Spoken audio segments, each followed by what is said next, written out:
That's some of the sacrifices we make.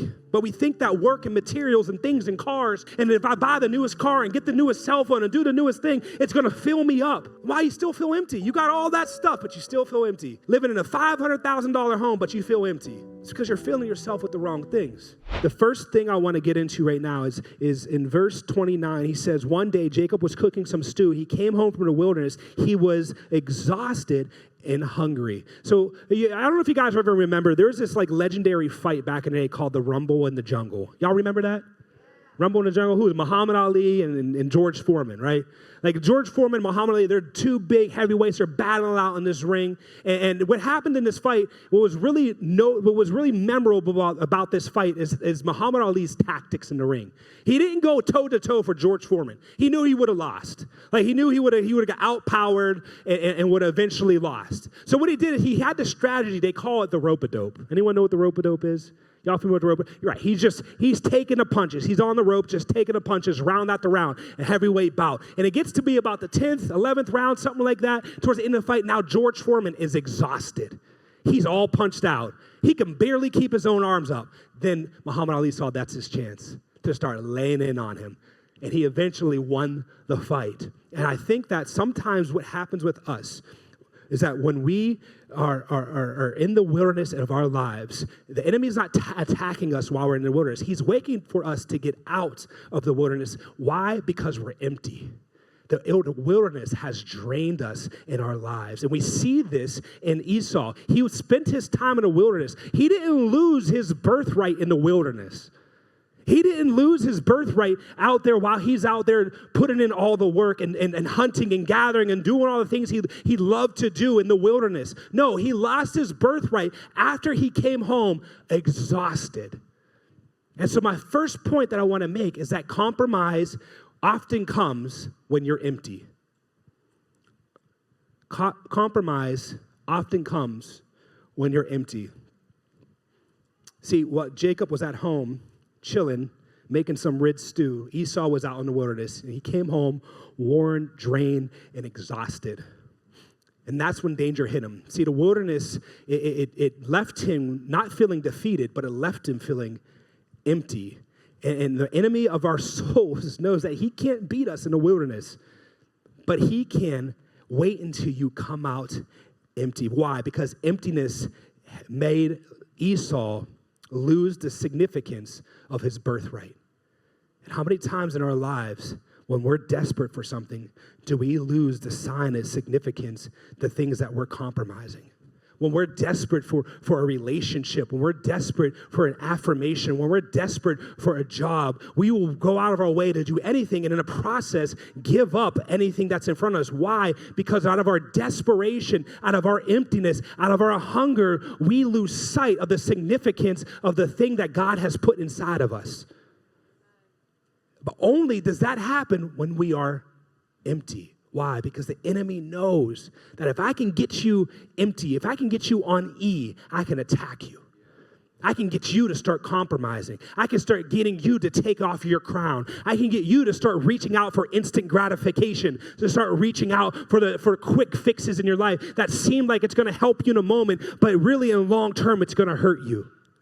I can get you to take these small little sacrifices each and every day in your faith that you think are that mean nothing, but over time you pile those up and they start to really hurt you. I think we see this a lot too in our work life. We so desperately want God to show up in our finances, but the reality is that we work so much now.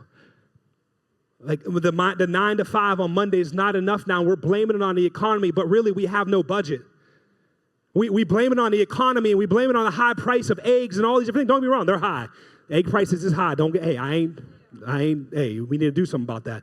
But what would happen if we gave our finances to God?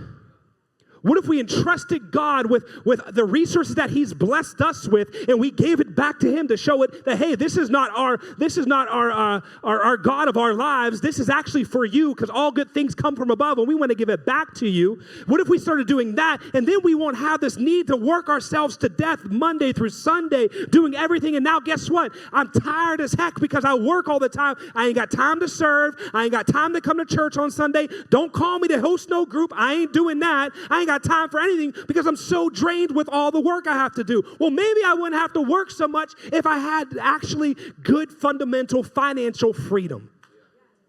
If I trusted God with my finances, if I trusted God with strategy in my life, if I started thinking that, you know what, maybe I don't have it all figured out, I need to bring somebody else into this who can help me.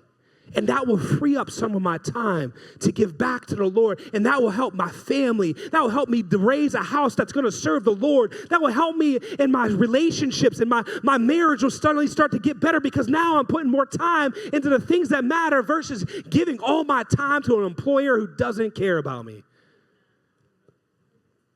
That's some of the sacrifices we make.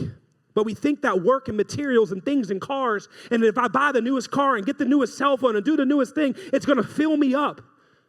Why you still feel empty? You got all that stuff, but you still feel empty. Living in a $500,000 home, but you feel empty. It's because you're filling yourself with the wrong things. You a diesel car, but you put an 87 in it. Where my mechanics at? How that going to work out? Ain't going to work. So the reality is that we have to be filled with the right things. We see this in Luke 4. Jesus said, or this is when Jesus is going into the wilderness, it says, then Jesus, full of the Holy Spirit, returned from the Jordan River, and he was led by the Spirit into the wilderness. Before he went into the wilderness, he knew, I need the Spirit with me. Some of us are so busy walking into the wilderness on your own, with your own weapons, trying to fight your own battles with the weapons of this world. But the weapons of battles that we fight in the war that we fight in this world are not carnal. They're actually of powers and principalities. We need those. We need spiritual weapons. We need the Holy Spirit. We need the Word. We need a shield of faith. We need all these different things. We need to put on the armor of God every day when we go into the wilderness. But we think that if I got a new car, that's going to do it. That's not it. We keep making sacrifices. No wonder we're compromising, because we're being full, but we need to be filled with the right thing. John 6 says, he says that I'm the bread of life. Whoever comes to me will not go hungry. In John 4, he says, everyone drinks from this water, you'll go thirsty again. You come to my water, the living water, you'll never go thirsty again. Matthew 5, and this is my favorite, it said, blessed are those who hunger and thirst for righteousness, for they will be filled. Come on, if you want to be filled, you need to hunger and thirst for righteousness. You need to come to the bread of life. You need to drink from the living water. And all of that is right here.